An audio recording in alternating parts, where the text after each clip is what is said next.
A fresh bid for the National Assembly to shift the 2027 presidential and governorship elections to November 2026 have divided opposition parties. While some describe it as an attempt to extend President Bola Ahmed Tinubu's stay in office, others agree it will strengthen Nigeria's electoral system if properly implemented. The proposal or the proposed part of sweeping amendment to the 2022 Electoral Act seek to move elections forward by about 6 months to allow all pre and post litigations to be concluded before the May 29th, 2027 handover date. The proposal forms part of the draft amendment to the 2022 Electoral Act, which stipulates that elections for both offices must be held not later than 185 days before the expiration of the incumbent tenure on May 29th. At Monday's joint public hearing, the House Committee on Electoral Matters, chaired by Adebayo Balogun, argued that moving the polls to November 2026 would help ensure that all manner of election litigations are dispensed with before the swearing in of winners. Balogun said the goal was to create enough time for the resolution and election petitions, as the committee also proposed an amendment that would reduce the 180 days of judiciary judgment to just 90 days, and also that the 90 days are expected of judgment by the appellate court up to 60 days by the Supreme Court, which will not exceed 180 days, he said. Well, whether it is intended to deal with the issue of litigations being resolved before swearing in or to help save costs, the recent amendment to the 2022 Electoral Act seems to be raising a whole lot of dust, with some agreeing to the proposed amendment and others just feeling that the ruling party wants to handwick the opposition, and hence a need for us to look at it on this lovely edition of Dialogue. And that is, we're looking at the proposed amendment to the Electoral Act by the National Assembly. And that's what we're taking a critical look at today on Dialogue. We're looking at the proposed amendment to the 2022 Electoral Act being proposed by the National Assembly and took center stage just on Monday this week as a means of seeing how they can bring forward the 2027 general elections to 6 months, and that's November of 2026. But anyways, to help us look at this issue, you do know on Dialogue, we always have a resource person to help us critically look at many of the major issues, and today will be no different. And hence, we have no other person. I like calling him Comrade. On the mining will say he's a pastor. But anyway, I'm talking of no other person but Comrade Adebayo Oyedegbei is of the executive director of the Value Rebate Center and director of studies of the Value Rebate Center. And also, you do know that he's also the state coordinator of the Transition Monitoring Group and also the side-by-side movement. Good morning and welcome to the show, Comrade Adebayo Oyedegbei. Good morning. Thank you for having me. Well, sir, I would just like us to really look or go deep into the issues today, looking how really critical and serious it is in our electoral journey. Knowing that just last week, Thursday to be precise, the Council of State was briefed with the new introduction of the proposed INEC chairman. Mm-hmm. But anyways, all of this is still an act to seeing how we can broaden our electoral process. And looking at that very proposal being pushed forward by the National Assembly as it concerns amendment, I was opportune to also take a look at that very proposal. And one that I find interesting is Section 4, subsection 7, which states that election into the office of the President and Governor of the state shall be held not later than 180 days before the expiration of the term of those in office. And not only that, Section 4, subsection 5 of the proposed amendment process has been pushed by the National Assembly, says that also that State House of Assembly and also National Assembly should not be later than 185 days before also the expiration of their term in office, or rather the House stands dissolved. Now, analysts, if you look at that very push, it will put the timeline between 6 months before May 29th of 2027, which will now put the date up to November. Now, like is being stated by the National Assembly, is to deal with the issue of litigations, pre-post litigations. So I'm really a bit curious. What do you make of this very proposal? Because the opposition is already crying foul and saying it's just a push by the National Assembly to help elongate the tenure of Mr. President. Okay, once again, thank you for having me. Yes, these are wonderful times, I will put it, in the Nigerian political landscape. Yes. This amendment could not have come at a better time than it's happening now. Yeah. And I wish that the National Assembly will do expeditiously, just like they used to pass, budgets within 1-2 sittings. I hope that happened in this amendment. Okay. Because this has been long awaited. Don't forget that this dispensation is already 2 years and going to have of their own 4 years tenure. And it's now that they see need to hurry up to do an amendment. It's such a worrisome development, though, but it's better late than never. So this amendment is most desirous for Nigerians. Okay. Irrespective of the opposition party, those who, call themselves opposition party, crying foul. There is nothing you do in this world today that will not come with some level of opposition. So okay. I just hope that the National Assembly should, stand their ground and ensure that the rights and the privileges of Nigerians are factored into whatever they are doing with regards to the amendment. And talking about the amendment, the area they are looking at, for me, they are most welcoming. One, ending all litigations before swearing in cannot be better served than that is happening now in the proposals. Because we've seen that people who are elected fraudulently get themselves into office and they use the patrimony of Nigeria to perpetrate, to discontent the process the more, infiltrating, the judiciary and all of it, using state machinery. All of that will be put to pass by this new arrangement. So it is a welcome development going by that. Then apart from that, there's another part of it that is so sweet to note, that for us election observers, for instance, the security agencies, INEC staff and all of that, they've always been disenfranchised. Yeah. And it is a right of Nigerians to vote and be voted for as citizens. Yeah. That has not happened in the time past. So curing that is saying that, look, within a number of days before the expected 185 days, such persons should be allowed to vote early, like it's done in other climes. So I think these are very wonderful developments that will cure a lot of defects that we have experienced in the time past in our electioneering process. Okay, I will still want to take you up on the issue of bringing the elections forward as being proposed by the National Assembly. Now, if you go to section 29, subsection 5, and section 84, subsection 14 of the Electoral Act 2022 as amended, it gives the Federal High Court the powers for pre-election issues. And if you take your mind back to 2022 elections, we had about 1,823 of such pre-election issues that were handled within a period of 19 days by these judges. And even if you take your mind up to the issue of having that go up to the appellate court and also to the Supreme Court, we had enough judges. We had almost 327 of these judges now be redeployed to deal with these issues, and they had enough time to deal with some of the pre- and post-election issues. So my question, if we already have in our own Electoral Act a timeline for most of these issues to be dealt with, why now try to bring it forward? That's the question. Can we not stick with what we have already and see how we can indeed exhaust the timeline rather than bringing the elections forward, knowing that every other political party might be following this new timeline and will get themselves prepared before the 2027 general elections? Okay, let me tell you, there's a bit of a difference in what you said. Now, the current 2022 Electoral Act as amended, yes, that is subject to another amendment now by the National Assembly, gave 180 days. Yes. First for the first tribunal. Of course. Another 60 days for the second. Then, of course, another 60 days. So that makes it, a whole year. Okay.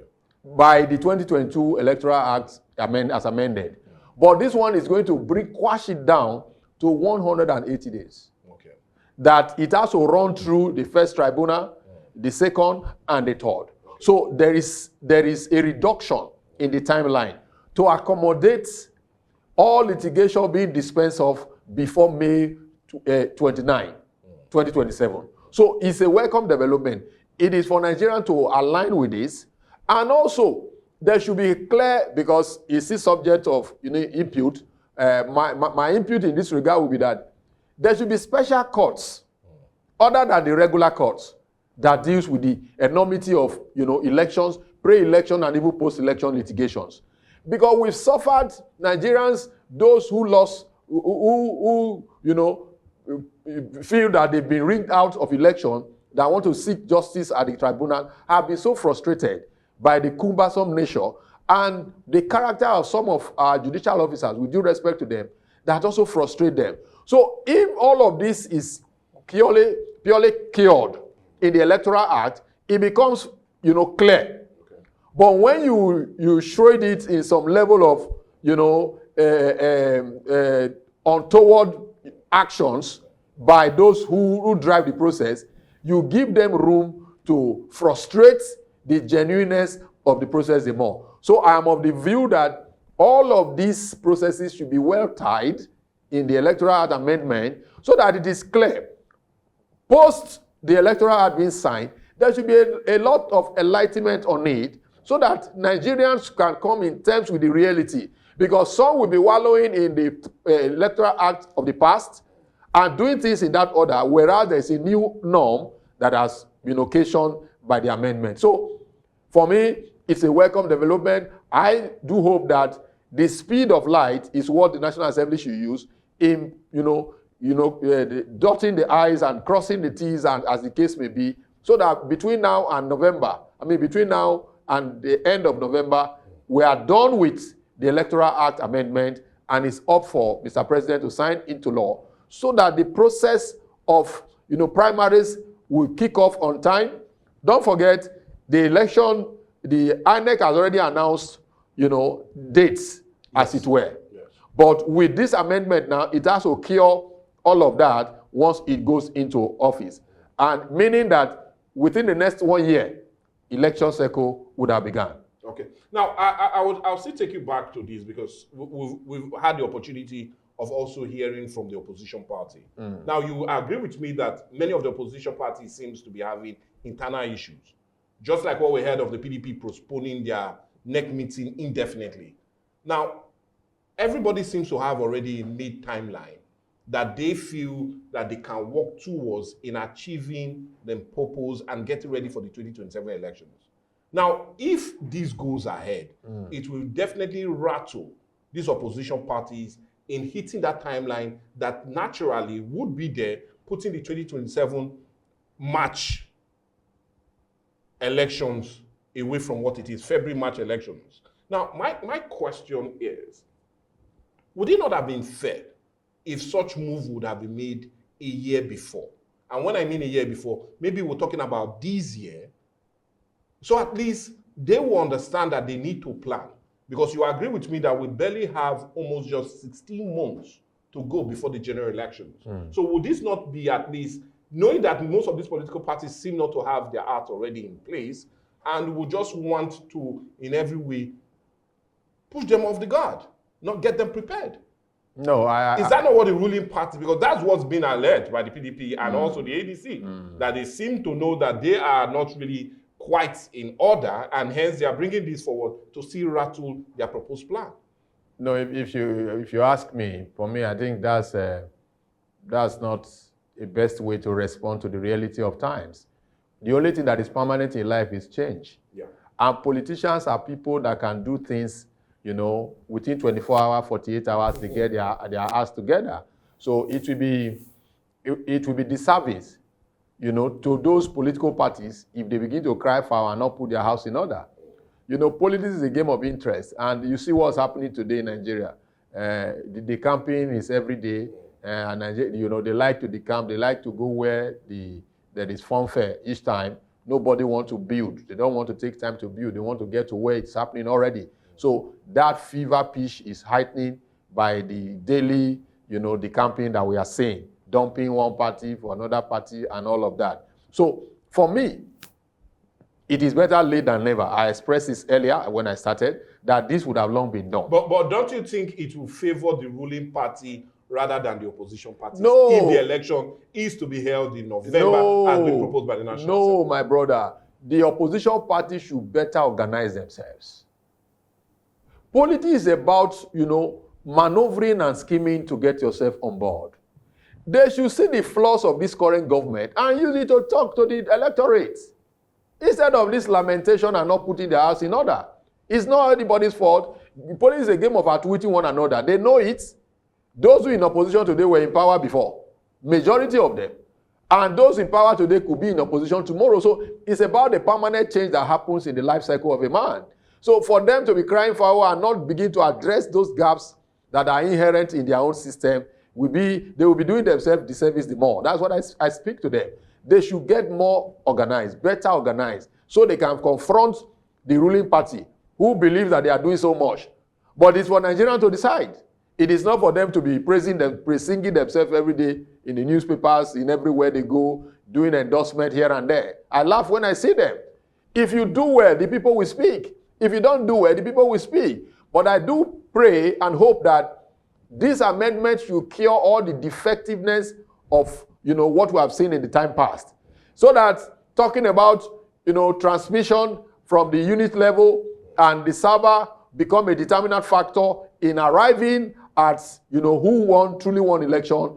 All of these are the things that opposition should be drumming, so they can use that to possibly vote out those people they term not performing to the best of their own knowledge. Now, funny enough, that also seems to be in a part of the amendment. And we'll come to that. Okay. But early in July this year, we also saw that the National Assembly began a move to deal with these electoral reforms. And we're talking about the 2022 amendment, electoral amendment Act. Now, they also in July proposed that all elections should be held in one day. We're talking about the governorship, presidential, House of Assembly, and also the State House of Assembly, and also the National Assembly. Now, I want your view on this, because what they told was that the issue of cost and also logistic will be dealt with if all of it happened in one day. But we've also seen the power of manipulation when all of these elections are done in one day. So I'm really a bit curious to get your view into this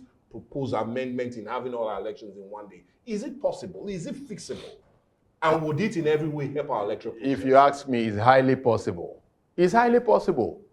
People will speak to the impossibility of this are those people who want to manipulate the old order. In what sense? Oh, yes. One day. So, for instance, you have the president, the governor, the senator, the House of Rep member, and the House of Assembly member. How many are they? How many are they? They are just simply 5 to go. The governor and the House of Assembly for states, then president, Senate, and the House of Rep for the federal government. Yeah. So one day, the contestants are contesting using one party. So print 5 forms. 5 forms. So I come out one day, I vote for who I want to vote for president, I vote for who I want to vote for Senate, for House of Reps, for governor, and for House of Assembly. One day. We like wastage too much in this country. And anything that does not support wastage, we try to begin to oppose it. That's why those people are coming with those semantics and unnecessary ambiguity. If not, it is clear enough. 1, it will reduce costs. Okay. 2, it will save lives more.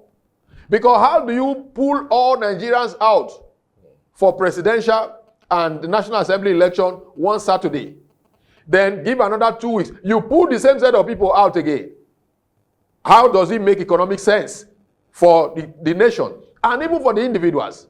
The time I will use to go and, earn a living for myself, you used to call me out each time, and I could do that in once. It makes all economic sense to do it one day. For all intents and purposes, it makes economic sense to deal with it one day, because it is about my own right to determine who I want to vote for.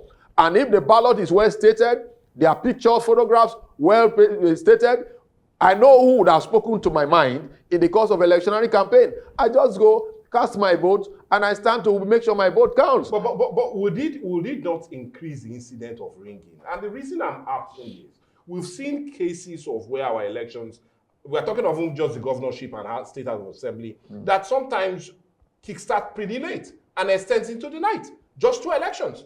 Sometimes we even have to carry them over to the next day. Now, having 5 major elections on one day, how possible is that when we cannot even accomplish 2? No, we are not. See, let's get it right, because we are talking to Nigerians. Let's get it right. I've been observing election as far back up to 1991. I've been observing election. So what you see is a makeup by those who want to subvert the process, which is why we need to educate Nigerians well enough on the process so they know exactly what is expected of them. Manipulating the election is not done at the election venue, at the polling unit. That's not where the manipulation takes place. It's at the collation center. That's where manipulation comes. Which is why we are saying that in this amendment, let it be so explicit in the Electoral Act that transmission has to happen from the polling unit to the glare of all electorates. And that is transmitted from there to the server.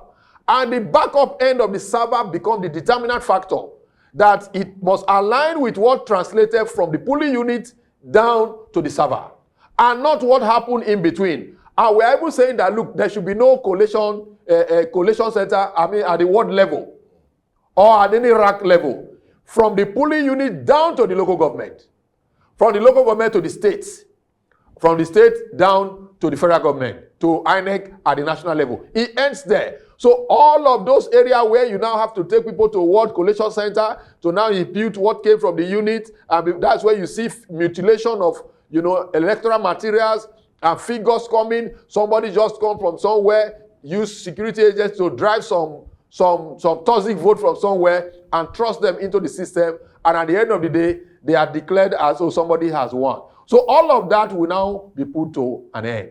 1, make everybody come one day, mobilize all your ad hoc staffs well enough, sensitize Nigerian citizens to open their eyes for that one day, their civic responsibility to enthrone who governs them in the next 4 years. Let it be a duty that every citizen of this Nigeria of voting age owes the country. And we must be meticulous about it, and we must be duty-minded about it to ensure that happens. Once this enlightenment happens, from now till when election happens, I tell you the truth, those people who perpetrate themselves in office because they believe in the ringing machinery that they've lived their life all along will become a thing of the past. So change is the only thing that is permanent in life. If you don't allow change, change will change you. So I'm speaking to those who believe that except it is rigging and manipulation, their life is never the same. It will be for them this time that there will not be that much of rigging and manipulation, but Nigeria will be better for it, so that the right people can be entrusted. Well, I would need to really, in every way, disappoint you on that very ground. And the reason I will say this is, I was also, like I told you, I was opportune to look at this very draft coming from the National Assembly.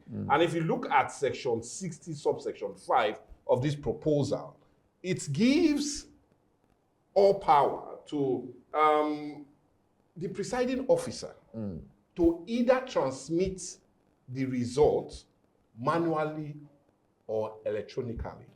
It gives them the power. And that's the proposal here. Now, they're saying you can either do it manually or electronically. And you would agree with me with what you're saying, that like you've stated, most of all of these fraud being perpetrated in our electoral act seems to happen within that period of time. But what would you feel that if it's now being given that power to do it electronically or manually, should we still stick with the manual sense of transmission of results when we know how easy that can be manipulated? Or should we just go, as every other developed client is going, and do it electronically, but without us having the glitches we had in 2023?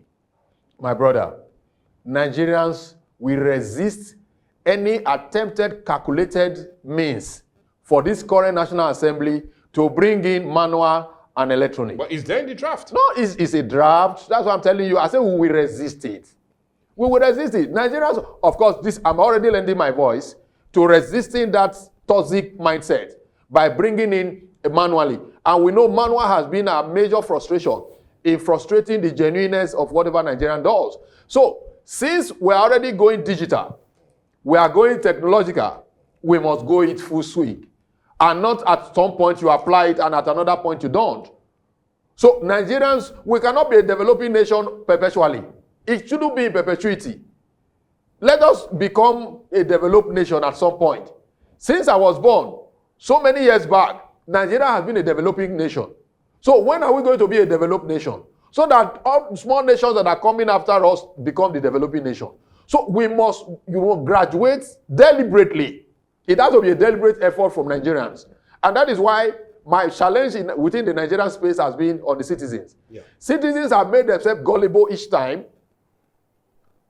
They of course, those in power have weaponized poverty. So at the pre-election time, they come with some, pittance and throw at them, and so they begin to see themselves as being remembered. After 3.5 years, suddenly 6 months to go, somebody come and knock your door, pay your child school fees, and you said he has done you heaven and earth. So all of this manipulation has to stop.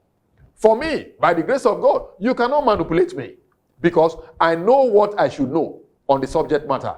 And let this enlightenment go on and on and on for Nigerians. Clearly put, we will, from the civil society, and I'm calling on Nigerians to resist any anthem of manual transmission. If that is what we make this amendment not to say true, let it be. But we must vehemently resist any manual imputation to this whole process, because that has been the banana peel of the process. So resisting it is my recommendation. But did the electronic transmission of result not also be an issue during the 2023 general election, especially during the presidential election? Or did we not get glitches? We got glitches. Are we still, when we talk about electronic means of communication and also transmission of result, is it not a problem as it stands in Nigeria at the moment? So are our networks any better? The antidote to that, let them restrict it to electronically transmitted result is the result that makes its way final to determining who wants the election. Let it be in the Electoral Act. Then let the man who will do the glitches come and tell us the glitches, so we can hold him. Because you had glitches in 2023. It is expected by all intent and purposes that in 2027 there shouldn't be those glitches. Except that they are going to now pay back to Nigerians all the taxpayers' money that they receive every day for 4 solid years. After 1 glitches, then another 4 years, we are still repeating that glitches. You know why all of this are happening? In Nigerians, offenders are not punished well enough. So people want to commit themselves deliberately, believing that not much will happen. That's one of the things that's happening. Among the recommendations I'm even adding is that, for election purposes in Nigeria, our regular courts are no longer fit good enough to handle same. Let's have specialized court, quasi-courts that deals with all of these issues, because they are emergency issues and they have to be dealt with emergently. Not the regular thing that people do. Nigerians, we are so ingenious in terms of doing things. They will always look for one way to subvert the process. The negative way and not the positive way. Whereas the Western world tends towards positive way of enhancing their life, but we reduce our own, by creating bottlenecks for ourselves, which makes it almost impossible for us to get up to where we should get to. So I'm saying that Nigerians should open their eyes. Thank God for this new topic that is on, the amendment to the 2022 Electoral Act, that some of us believe so much on. We were at the public hearing at the National Assembly. We made our own memoranda and all of that, and that made it.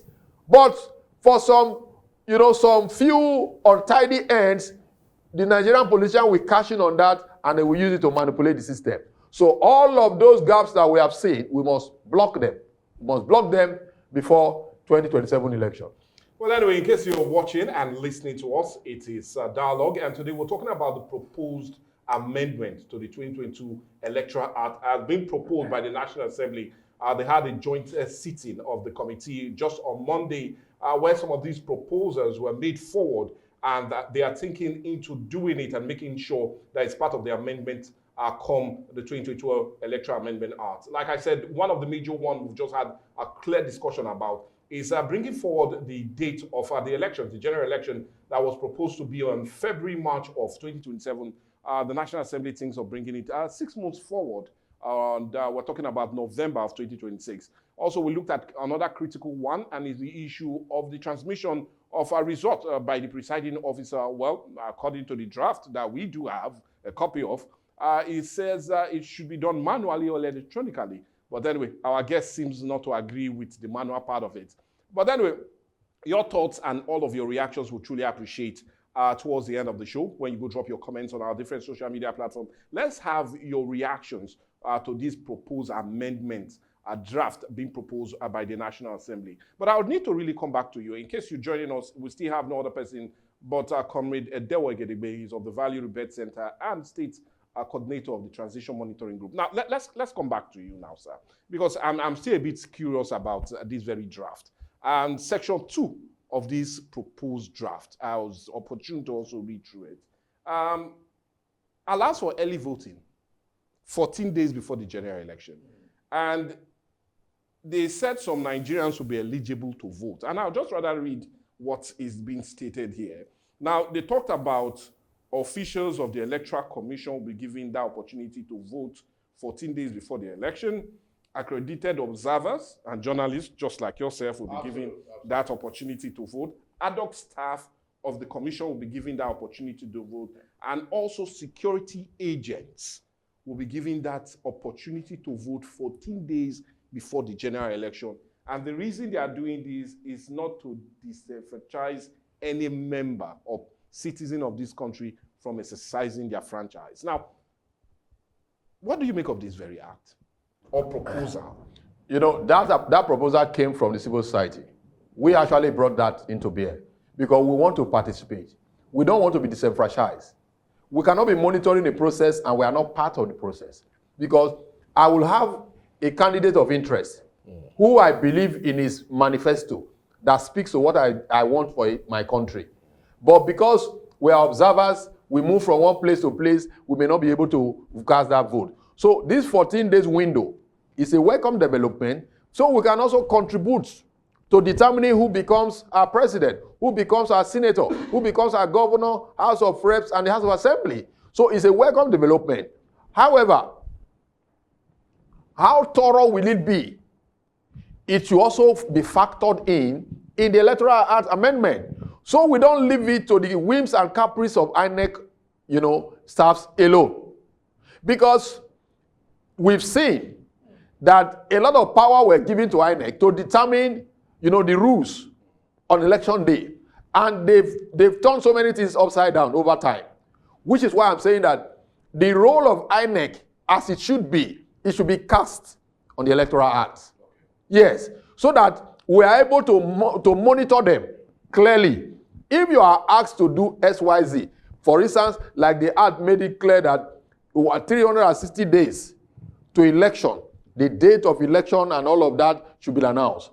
And upon that, the man who just left now has announced the date, Mahmoud Yakub, has announced the date for the next election before this amendment is coming in now. So if this amendment comes, this amendment will cure that particular what will become defect as at the time the amendment will be coming in. So we should be deliberate about certain aspects of this process, if not every aspect, so that we don't give room to those manipulators to always feast on those small gaps.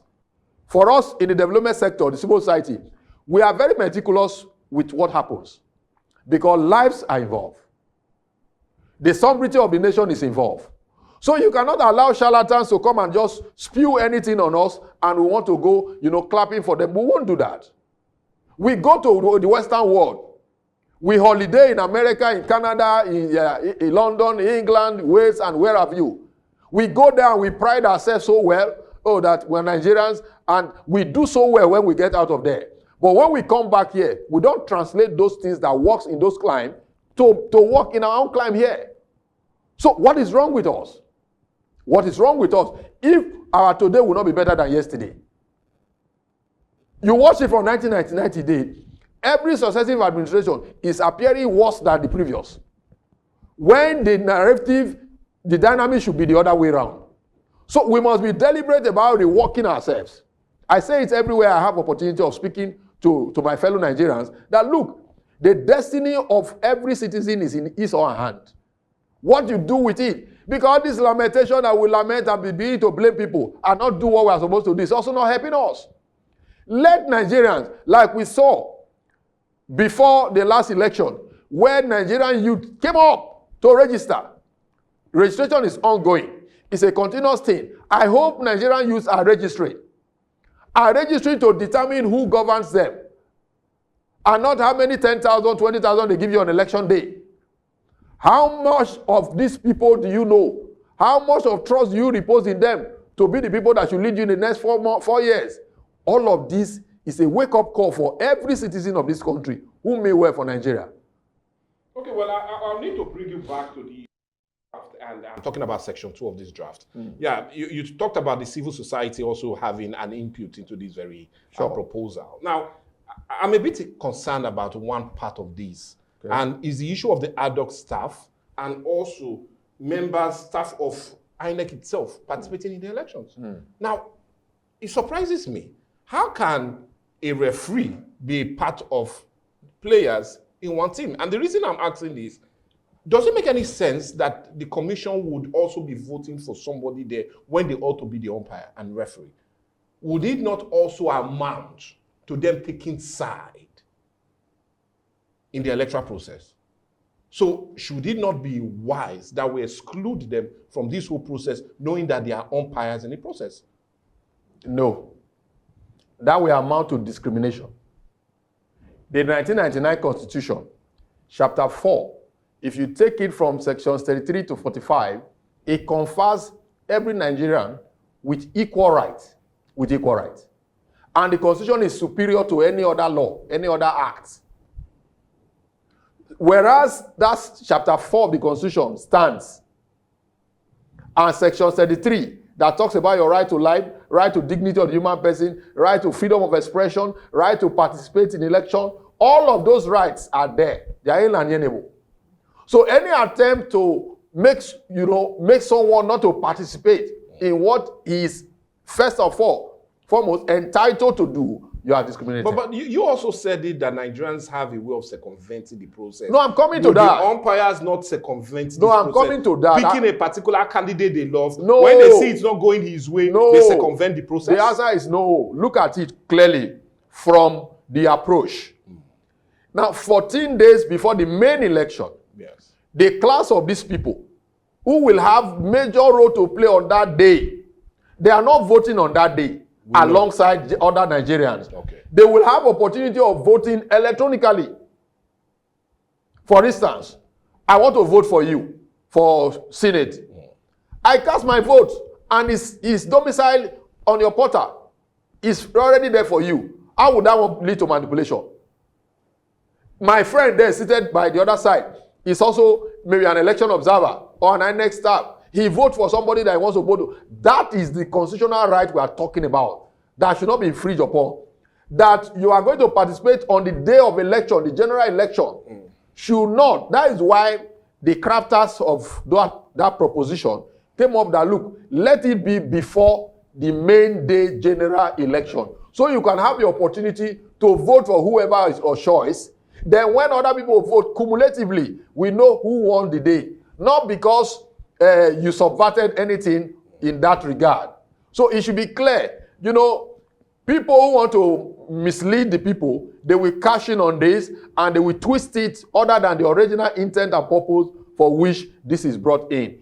I told you that asking for a special time for those who participate on election day duty to vote, like the security agents, the election observers, and INEC, and now the ad hoc staff, it is not to disenfranchise them as citizens, because we have also canvassed that every other law is subject under the constitution of the country, and the constitution confers us with those rights not to be discriminated against. So at any point that some people are not allowed to vote because of one thing, it's already amount to discrimination. So it is curing that discrimination, denying them the right to vote for somebody of their choice. That's what this new amendment is trying to cure in that regard. Well, anyways, as much as we really deliberated on this proposal and the amendment of the 2022 Electoral Act, I would really need you to also give us an insight into the recent nomination of the INEC chairman, and we're talking about Joshua Amopitan. Yes, we do know that Mr. President has already submitted his name to the Senate for confirmation. And many persons were thinking, are we still going the line of having those from the academia and being a major critical stakeholders as being the electoral umpires chair? We've had almost in 3 successive roles, Professor Atere Ojega, Professor Mahmood Yakubu, now we're having Professor Joshua Amopitan. Now, my question is, are we not likely going to see a repeat of all we've seen before now? And is it not time that Nigerians should think into bringing somebody different from those from the academia? For example, one of the freest and fairest ever elections being held in Nigeria, adjudged to be one of the best, is that was conducted by Nwosu, who was never from the academia. So my question is, what do you really make out of the recent nominated INEC chairman? And we're going towards the line of professors. Thank you. On this your program sometime, you remember my position on this. Yes. And I do told you and the world, I mean Nigerians, that my own prescription to how the INEC chairman should be, selected was that there should be a call for application. That was my own. But what the president has done now, the constitution empower him to have done so. Yeah. Because he is working towards the ambit of the law. The law. So he has done it within the current constitution that is in place. So he has right to have done what he has done. That aside, the choice of professors, I've always challenged this with due respect to professors. And I was expecting, in my own reasoning, that the woman from Abia State, that Professor Oti, who against all odds stood her ground, and I listened to the interview over and again. The woman said, if I perish, I perish. I won't do anything that will make my conscience to prick me at every second. I will not do it. I would rather do what I know is right in the sight of God, and in line with the oath that I took as a public servant in this country. And she damn all consequence and declare who the results that came from the re-pool that she superintended over and declare. That's why Governor Oti, Alex Oti, is the governor of an Abia State today. Now, I was expecting that if we want to even go in the route of professors, there is a professor that has carved a niche for herself in the sand of time. That professor would have been picked. And I believe that so many Nigerians would tumble for her. Because if she could have done that at that level of intimidation, of money politics, and all of the ancillaries, then it's somebody that can be vouched for. Because we've seen her proof over time. But that was not to be. We saw a name that so many Nigerians may not have heard of in terms of, engaging in a public engagement, as it were, other than her university days, maybe his university days, and of course, his legal profession. Now, it's been, revealed, name sent to the National Assembly for confirmation. But I'm also aware that there have been barrage of strong opposition towards his nomination. Towards his nomination. And linking him to having worked with Mr. President. Bringing, of course, bias and suspicion and speculation in that order. So, I want to join the millions of Nigerians who believe that fairness can also happen in Nigeria. We are waiting what the National Assembly will do. But I'm not also surprised. I'm not also expecting anything too different. Because the other day, we had Aliu Dume, Senator Aliu Dume, who came on air to say that, look, what they do in the National Assembly is simply confirmation. They don't screen. That once anybody comes to them it's assumed that it must have been screened by all the necessary screening agencies, security agencies, code of conduct, and all of it. So their own is just to just confirm. So if that is anything to go by, I shouldn't be expecting anything like maybe upset. But not take a bow. But no, not necessarily take a bow. Okay. But also with some ray of hope, we've also seen when people have been brought to the National Assembly, and for a minister nominee the other time in this current Tinubu's administration was denied, was not cleared, and of course one rec that time, one Onoche or so, was also denied based on some baggage that came with it. So it's the hope that is there at some level. Then of course the Nigerian factor, which we are trying to play down deliberately. Personally, me, I don't like when people say Nigerian factor in the negative. I do not want to subscribe to that. So we hope that the senators will see to those petitions that are before it with regards to Professor Amepiton and see and do Nigeria proud by not always confirming because it has come, then it must be confirmed. So that we can have opportunity of somebody that will be trusted with the process, and majority of Nigerians will say, yes, let's give this one a try. Well, anyways, on that very note, we've come to the end of this lovely discussion of dialogue. And we talked greatly about the proposed amendment to the 2022 Electoral Act that puts the timeline, or rather brings the timeline a bit forward. And not only that, but also the issue of the transmission of results would be done manually or electronically. And also we talked about also adding or letting other Nigerians also have to participate in the elections. And we're talking about those, not just only the civil society observers per se, but ad hoc staff of also INEC and also other major persons from the security angle, as much as we're also looking at the choice of the new INEC chairman. But in all, we'll need to say that we truly appreciate the time with us. We're talking of no other person but Comrade Edewo Egedegbe is of the Value Rebate Center and also the state coordinator of the Transition Monitoring Group and also a critical election observer. Hence, his input into this lovely discussion. We always do this, bring in resource persons that we feel will handle the discussion, and we're truly grateful for your time with us. It's always my pleasure. Thank you, Value. Well, anyway, that's more of a wrap today on the show, and we'll always implore you that don't just end. Let's not just end here, but please, let's get your reaction as it concerns these discussion and other major discussions we've had on Dialogue. You can reach us on our different social media platforms. They'll be there on your screen, so you can, they are there already. You can reach us, comment, share, and most especially like. But we always love to get your reactions as it concerns all our topic. And you just might be surprised. We'll be reading them out and giving or accrediting or at least acknowledging your contribution to all that we've had on Dialogue. But for me, Michael Godbadia, God willing, we'll see you later. Bye for now.